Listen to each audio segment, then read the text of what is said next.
Baik, Assalamualaikum warahmatullahi wabarakatuh. Waalaikumsalam warahmatullahi wabarakatuh. Selamat siang, salam sejahtera untuk kita semua. Baru pulang ajar Iya, ya, Bu. Bunda ya. Iya, Bu. Nyampe rumah, Bu. Oke, Alhamdulillah. Mungkin ada yang masih di sekolah juga ya. Oke, sebelumnya untuk RPL yang non hibah ini panjenengan terjadwal UTS kapan? Sudah ada informasi dari Prodi? Minggu depan itu, Bu. Minggu depan, nggih. Iya. Karena minggu depan itu kan banyak tanggal merah, jadi saya samakan dengan reguler ya. UTS tetap Bu Ervin share, tetapi monggo untuk pengumpulannya biasanya memang untuk dosen itu kan maksimal 2 minggu untuk unggah nilai ya. Karena minggu depan itu banyak tanggal merah kan Bunda ya. Panjenengan kan UTS-nya harusnya tanggal 12 karena kita hari Selasa ya. Monggo Bu Ervin berikan kesempatan untuk mengerjakan perpanjangan sampai dengan saya samakan dengan yang reguler sampai dengan tanggal hari Jumat tanggal 22. Oke, Iya, Ibu. tanggal Iya, hari Bu. Jumat tanggal 22. Oke, eh, Bapak Ibu sebelumnya Bu Ervin kepengen tahu untuk yang kelas H ini bisa mengoperasikan laptop enggak? Bisa, Bu.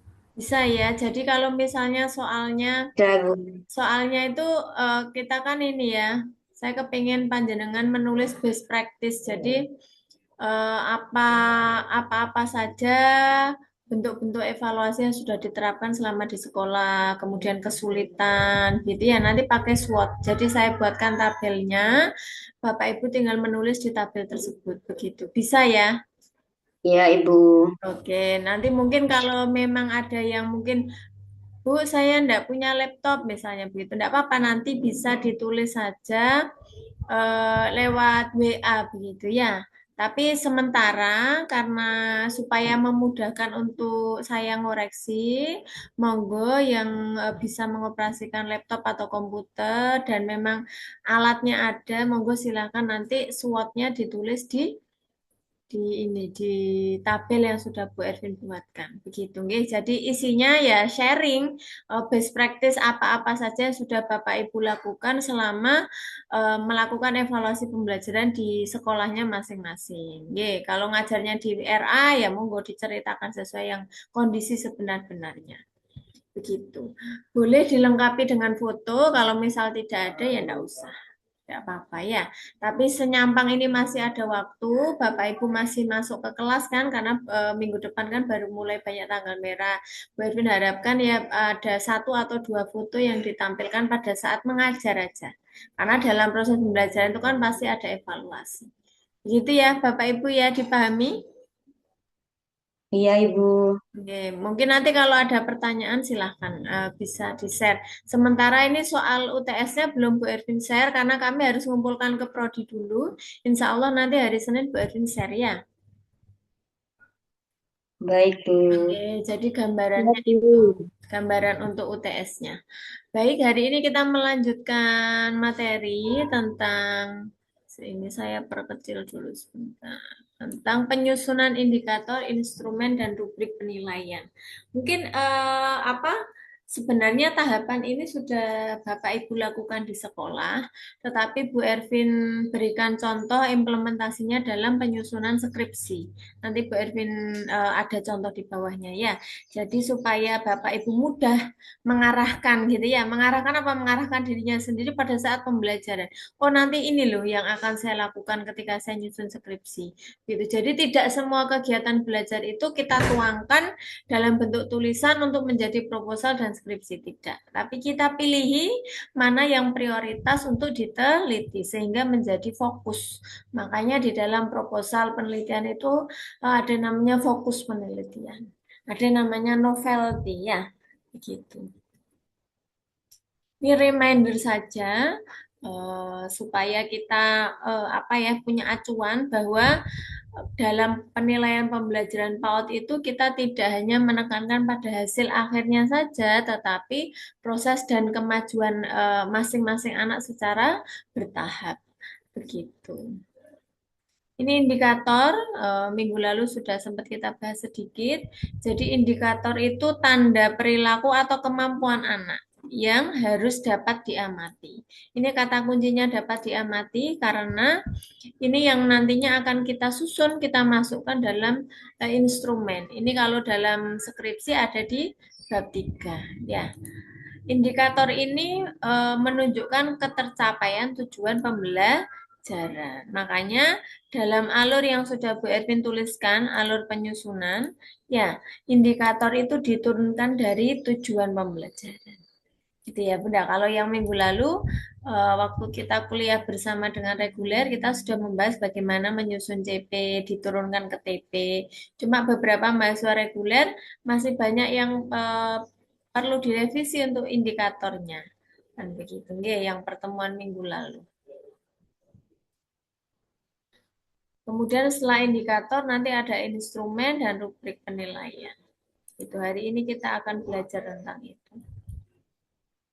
Ini karakteristik indikator yang baik. Jadi kenapa kalau mahasiswa bimbingan ini ya, bimbingan proposal itu sering keliru begitu ya, sering revisi bolak-balik ketika menyusun bab 3 ya karena salah satunya adalah indikatornya itu belum bisa teramati. Karena ini yang akan kita ubah menjadi instrumen atau alat penilaian untuk mengukur capaian evaluasi pembelajaran anak. Jadi indikator itu harus jelas dan spesifik, Bunda. Makanya Bu Ervin contohkan, semisal dalam satu kelas, misalnya TKA 1, begitu yang Bapak Ibu ampu, begitu ya, itu ada 5 masalah, gitu ya. Dalam penelitian, 5 masalah itu tidak harus diselesaikan semua. Kita pilih satu yang paling prioritas, yang paling urgent untuk dicarikan solusinya melalui penelitian. Ya, melalui apa? Misalnya Bapak Ibu mengembangkan media, memberikan strategi pembelajaran, dan seterusnya.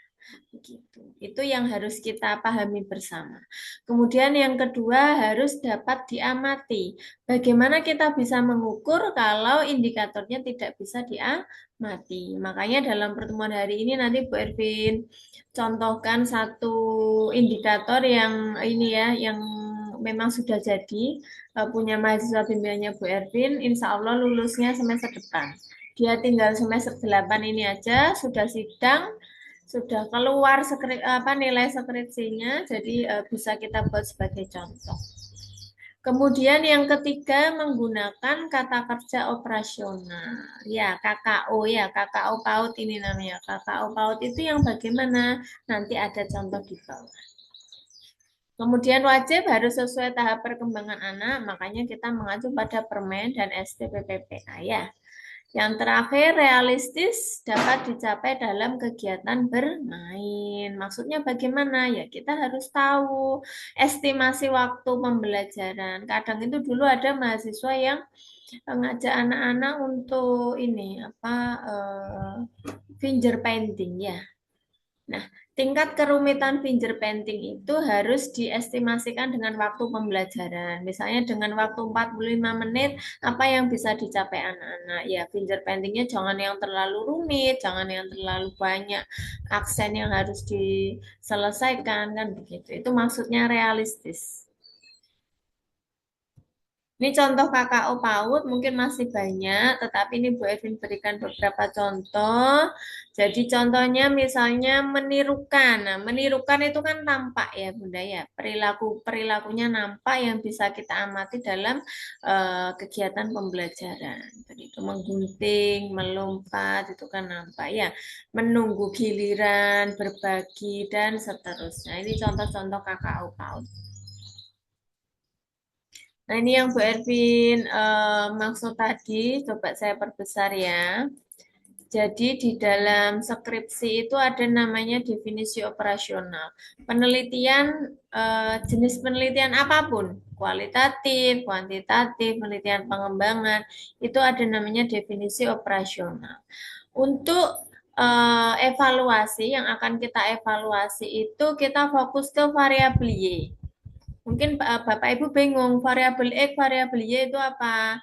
Nanti insya Allah di mata kuliah metodologi penelitian yang di Ampu Pak Rozi pasti dijelaskan. Ya, ini Bu Evin berikan selayang pandang.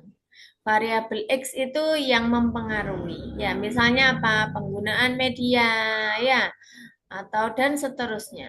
Kalau ini kebetulan aktivitasnya pembiasaan mendengarkan lagu anak. Ini treatment yang diberikan.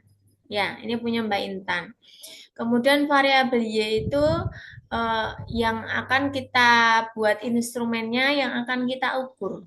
Jadi dia variabel yang dipengaruhi, ya.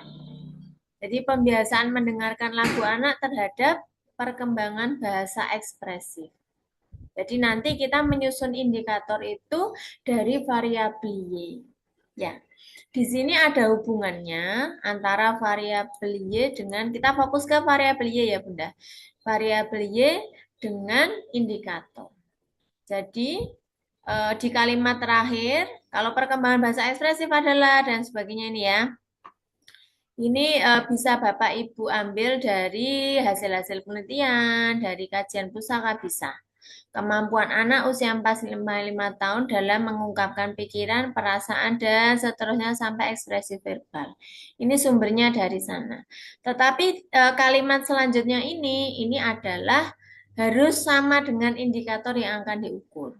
Biasanya minimal ada 3, makanya Mbak Intan ini membuat 3 ya.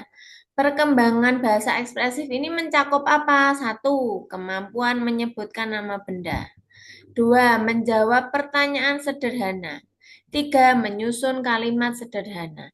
Tiga aspek ini sudah menggunakan kata kerja operasional. Ya, nanti panjenengan bisa cek di slide berikutnya, pasti sama instrumennya. Satu, kemampuan menyebutkan nama benda. Kita cek. Nah, ini ya, menyebutkan nama benda sesuai lagu anak. Ini namanya kalau deskripsi namanya kisi-kisi. Nah, yang akan kita susun di mata kuliah ini adalah indikator. Ya, indikator. Kisi-kisi itu isinya indikator ada 3. Sama dengan yang tercantum di definisi operasional. Sama dengan ini ya, Bunda ya. Sama dengan yang ini. Sampai sini dipahami ya, Bunda, alurnya ya. Jadi 1, 2, 3 ini sampai menyusun kalimat sederhana ada di kalimat definisi operasional variabel Y. Nampak ya, muncul ya, sama persis. Kalau tidak sama persis, pasti Bu Edwin minta revisi. Nah, ini sama persis. Ada 3. Kebetulan ini penelitiannya ada di TK Dharma Bakti Surabaya.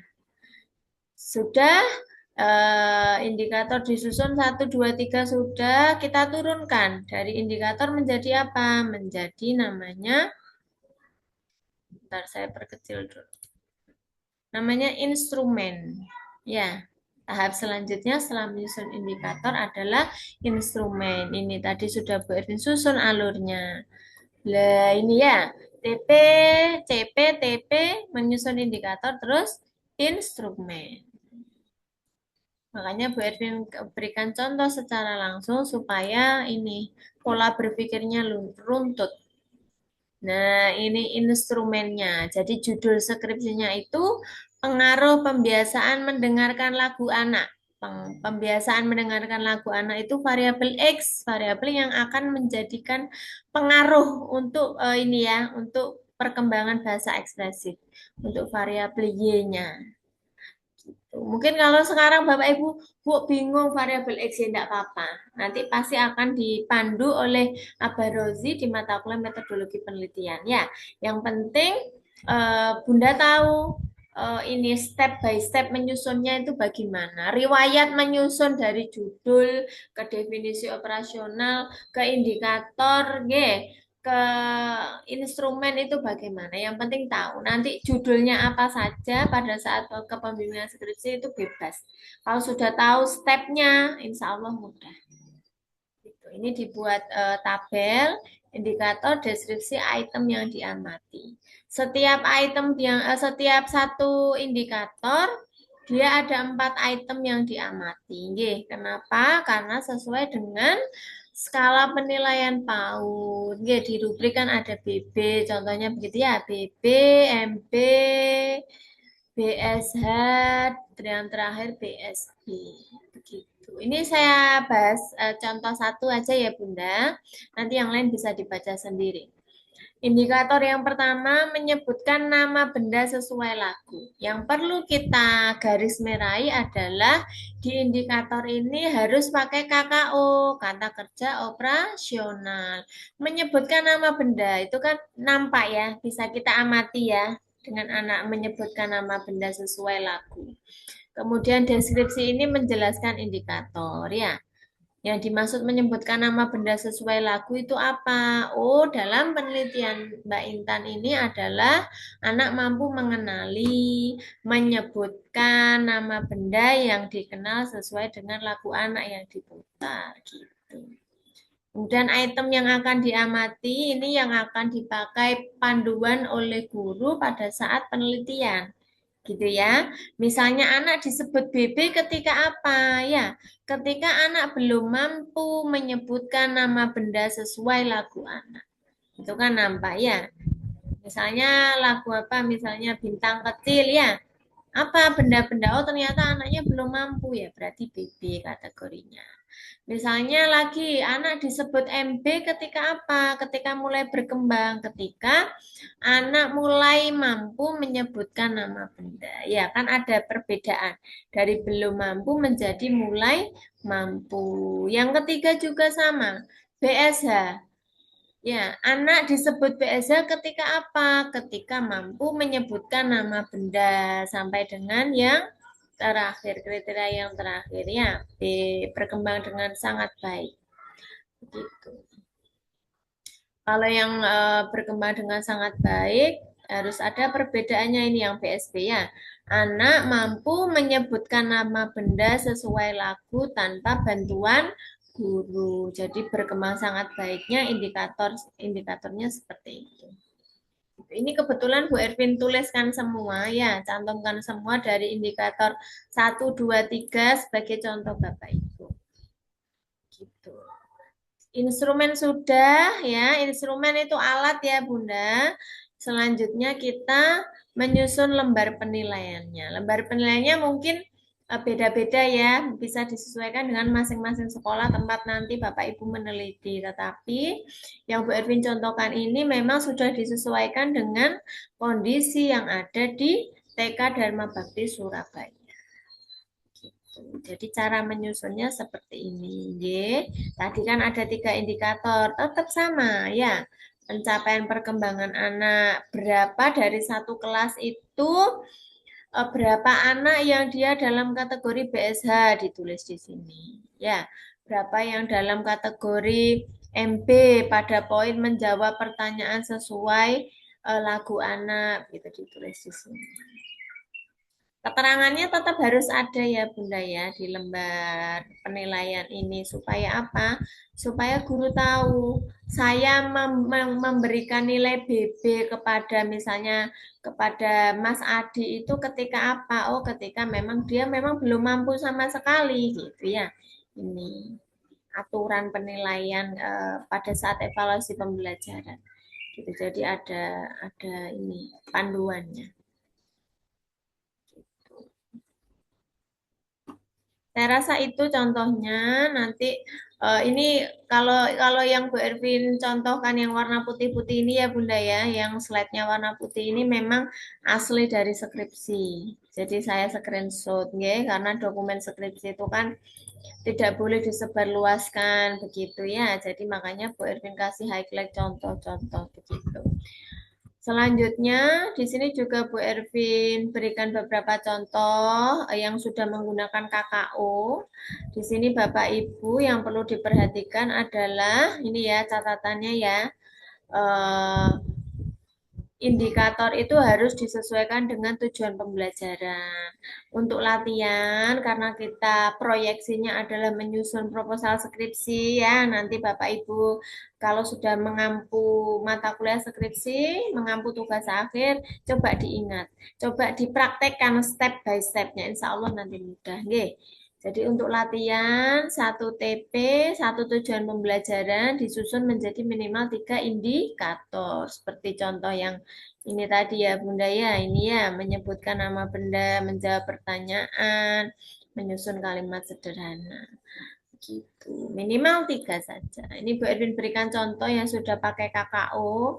Contohnya misalnya aspek nilai agama. Anak mampu berdoa sebelum dan sesudah kegiatan. Itu kan nampak ya Bunda, nampak dan bisa diamati. Ini berbagai aspek sudah Bu Edwin contohkan. Nanti bisa panjenengan baca-baca sendiri. Ini loh contoh-contoh indikator yang sudah pakai KKO ya. Ini kognitif, contohnya apa? Anak mampu membedakan benda besar dan kecil ya. Kata kuncinya perilakunya nampak, aspeknya jelas dan spesifik. Ya, gitu.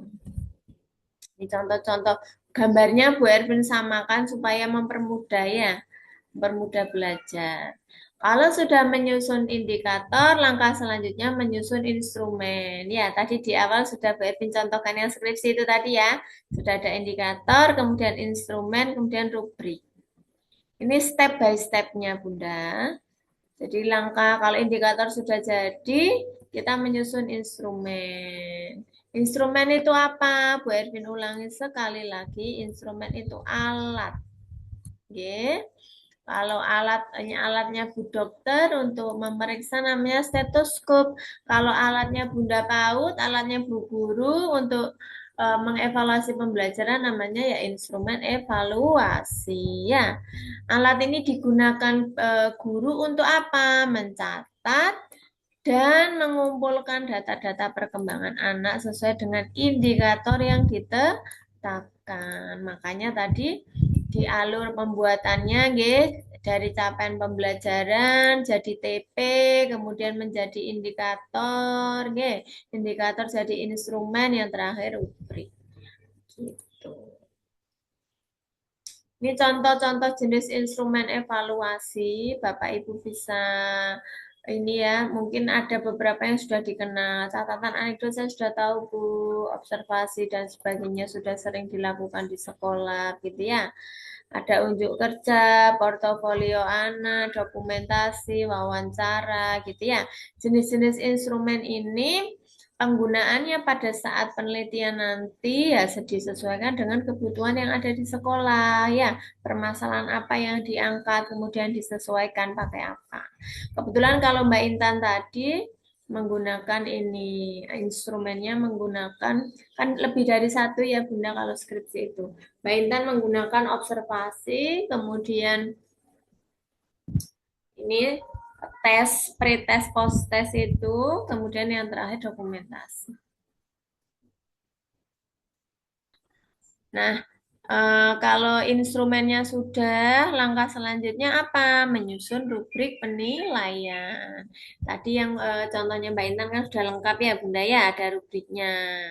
Jadi skala rubrik yang biasa dipakai contohnya ini. Tapi kalau mungkin Bapak Ibu nanti ada referensi lain boleh. Ini yang biasa dipakai, ya. BB, MP, jangan lupa selalu diberikan keterangan ya. Bagaimana kita menilai anak ketika dia dalam kategori BSB ya. BSB misalnya ketika apa? Ketika dia mampu dengan sangat baik, bahkan konsisten dan juga mampu membantu temannya misalnya. Jadi dibedakan ya. Seperti contoh Mbak Intan tadi kan berbeda dari BB sampai BSB kan berbeda ya. Gitu.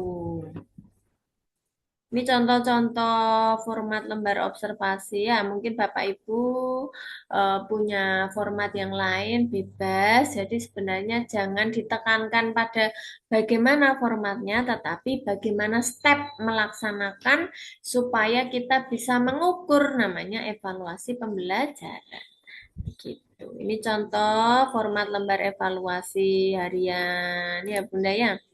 Ini contoh format checklist, daftar checklistnya. Kalau ini tadi ada di skripsinya Mbak Intan ya, yang Mbak Erwin contohkan tadi di atas tadi ya. Terus ini contoh catatan anekdot. Ya, kalau catatan anekdot itu lebih kepada buku harian guru ya, bebas formatnya. Saya tidak pernah ini apa mewajibkan format gitu ya, formatnya harus ini gitu enggak, karena disesuaikan dengan kondisi sekolah, termasuk nanti RPPH ya bebas gitu, karena pada saat penelitian itu wajib dicantumkan RPPH yang digunakan guru gitu. Oh ya, ini buat mencontohkan, ini sudah ada di contoh yang di skripsinya Mbak Intan tadi ya. Ini buat mencontohkan lagi di aspek yang lain. Di aspek motorik halus, misalnya indikatornya anak mampu menggunting garis lurus 10 cm gitu ya. Di sini yang kepengen Bu Ervin tekankan di contoh ini adalah Bapak Ibu perlu membuat pedoman ya. Bagaimana kondisi anak ketika saya menilai itu sebagai BB? Ketika dia apa? Oh, ternyata belum bisa memegang gunting dengan benar. Ya, kan ada cara memegang gunting dengan benar itu bagaimana. Ketika dia BSD itu seperti apa? Ketika oh dia mampu menggunting rapi sesuai pola tanpa bantuan guru. Jadi ini namanya panduan. Supaya apa? Supaya dalam menilai itu kita ada kisi-kisi penilaiannya, tidak sembarangan menilai. Begitu ya Bunda ya, tidak by like and dislike, tetapi ya memang harus ada panduan kisi-kisi penilaian. Tuh. Ini contoh format penilaian harian, ya indikatornya tinggal dimasukkan, instrumennya apa, hasilnya, kan begitu ya. Tapi ini kalau ini Mbak Intan tidak menggunakan, dia pakai formatnya sendiri. Begitu. Nah, kesimpulan pertemuan hari ini, penyusunan indikator, instrumen, dan rubrik itu sebagai dasar penting untuk menilai perkembangan anak secara objektif. Makanya bukan berdasarkan like and dislike. Ya, Bunda ya. Guru diharapkan mampu melakukan evaluasi secara berkesinambungan dan holistik sesuai dengan apa? Sesuai dengan prinsip-prinsip pembelajaran PAUD, yaitu melalui bermain sambil belajar. Itu saya kira untuk hari ini. Monggo silakan jika ada yang ingin ditanyakan. Silakan Bunda. Boleh tanya juga misalnya yang tadi kita bahas untuk persiapan UTS ya. Silakan. Monggo.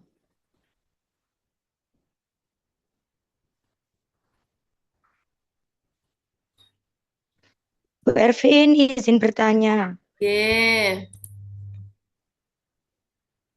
Sebentar Bu Ervin ya, anaknya rewel bentar Bu. Ya.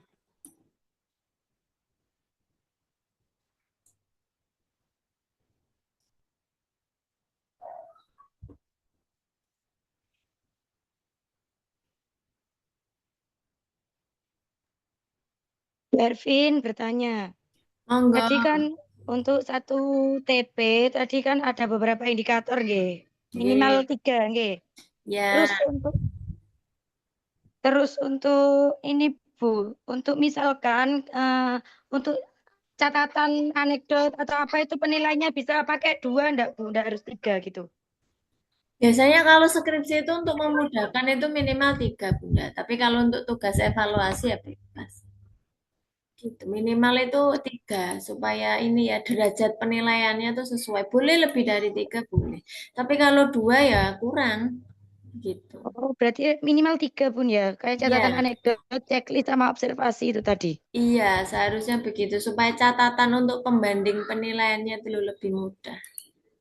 Terus untuk observasi itu biasanya kan ada itu yang penilaian pretest sama post-test itu tabun, yang Iya, observasi. iya betul. Terus untuk yang checklist itu yang penilaian ketika kita menganalisis suatu pengaruh itu tadi, Iya, tapi yang kan di tidak variabel Y itu digunakan tadi. semua ya, Bunda. Jadi instrumennya itu tidak dipakai semua, ya sesuai dengan kebutuhan. Oh, Makanya kalau dipakai semua ya nanti jangan bingung, ya. Makanya tadi Bu Erwin ya bilang, itu makanya yang iya yang saya punyanya tanya Mbak Intan itu tidak semua dipakai. Jadi kalau kan dipakai Pak semua itu ya dipakai beda. semua atau enggak gitu loh Bu. Boten, itu contoh-contoh jenis apa? jenis alat evaluasi, tapi untuk pemakaiannya kan ya nggak semua. Masa jenengan sakit pakai obat ada 4 kan enggak ya. Cuma kalau untuk skripsi itu biasanya minimal 3. Mbak Intan itu pakai Berarti tes, untuk observasi sama dokumentasi. oh itu berarti dimasukkan semua deskripsi, cuma kita pakainya tidak harus 3 gitu, Bun. Alatnya itu Seperti itu. minimal 3, Bunda. Iya. Harus dipakai semua nggak itu, Bun, maksudnya itu? Loh ya nggak harus semua ya sesuai dengan kebutuhan di sekolah. Ya yang Oh, cocok pakai apa? Kalau oh nggih, cocoknya berarti kan pakai portofolio ya pakai portofolio aja kan begitu. berarti lainnya itu kan cuma dimasukkan deskripsi gitu. Kalau alat pengukurannya pakai 3 itu tadi gitu ya, Bun ya. Tapi kita pas penelitiannya pakai 2, misalkan catatan anekdot sama observasi gitu. Ya jangan dimasukkan semua ya yang dipakai saja yang Oh, dimasukkan. yang dipakai saja. Nggih, nggih, nggih. Oke. Kalau misalnya yang dipakai observasi, terus apa? Observasi, catatan anekdot misalnya sama dokumentasi ya, ya 3 itu yang dipakai. Yang dituliskan. Kalau Oh, yang nggih, dipakai nggih. 4 ya yang dituliskan 4. Kalau dipakai 2 ya 2 begitu. Jadi apa yang kita tulis ya apa yang akan kita laksanakan dan apa yang akan kita hasilkan dalam penelitian itu ya sesuai di bab 3. Itu Bunda. Oh, nggih, nggih, nggih. Siap, Bun. Ye. Paham ya alurnya ya. Kan nulisnya 3 ya yang dipakai ya 3. Nggih, insya Allah paham, Bun. Alhamdulillah. Matur nuwun Bunda Novia. Silakan ada lagi yang lain.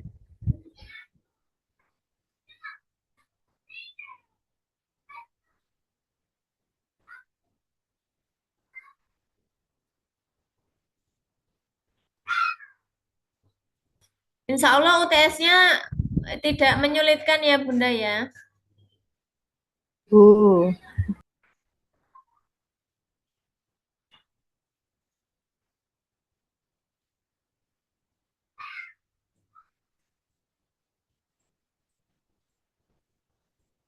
Mungkin nanti dalam apa?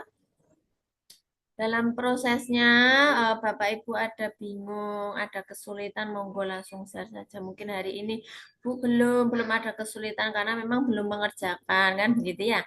Tidak apa nanti kalau dalam prosesnya ada kesulitan silahkan langsung di-share saja gitu ya Bunda ya.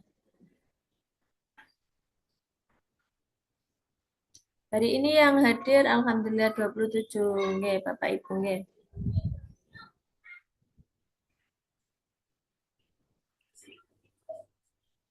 Sampun? Bu Ervin yang slide ini belum Bu Ervin unggah, tapi setelah ini langsung saya unggah. Nggih, monggo nanti Bapak Ibu bisa unduh sendiri sambil mengingat-ingat. Ya, kalau kalau membuat itu sambil dibaca lagi contohnya, sambil dilihat, diingat-ingat tadi gimana ya stepnya begitu. Nanti kalau ada kesulitan bisa langsung di-share. Untuk soal UTS insya Allah Senin ya Bunda ya. Nanti kalau masih ada waktu ya. Cukup ya kalau sampai dengan hari Jumat yang minggu depannya lagi ya. Cukup ya Bunda ya. Cukup atau kurang?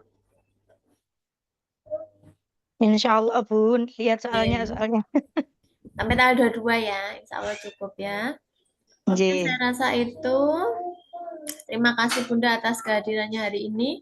Monggo yang bisa on cam, Bu Ervin ambil screenshot.